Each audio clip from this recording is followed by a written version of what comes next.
Hi friends, video last వరకు చూడండి.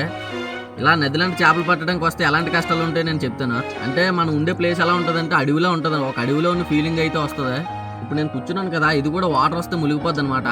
మనుషులు ఎవరు ఉండరు, మనం తప్ప. ఒక 5 గుడిసెలు అంటే 5 ఫ్యామిలీలు ఉంటాయి.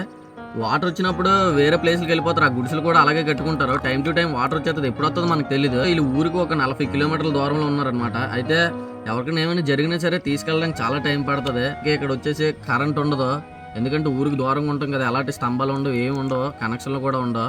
ఛార్జింగ్ దేంతో పెట్టుకుంటాం అంటే మరి సోలార్లతోనే అనమాట. సోలార్తోనే, అది కూడా ఎండప్పుడే. నైట్ అయితే అసలు ఒక బలుపు కూడా ఉండదు. 6 గంటలకి అన్నం వండేసుకుని తినేస్తారు ఇక్కడ ఉన్నలో. నైట్ అయితే వంట వండుకోవడం కావదు కదా, వెళ్తారు, అది ఉండదు. కానీ నాకు ఇక్కడ నచ్చింది ఏంటంటే ఎన్ని ప్రాబ్లమ్స్ ఉన్నా సరే వీళ్ళు ఎంత హ్యాపీగా లైఫ్ లీడ్ చేస్తారంటే చాలా బాగా లైఫ్ లీడ్ చేస్తారు. ఇలా 10 రోజులు వీళ్ళందరి మధ్యన ఉండి ఇలా ఎక్స్పీరియన్స్ చేయడం నాకు చాలా బాగా నచ్చింది ఫ్రెండ్స్. ఇలాంటివి కూడా అప్పుడప్పుడు చేస్తూ ఉండాలి.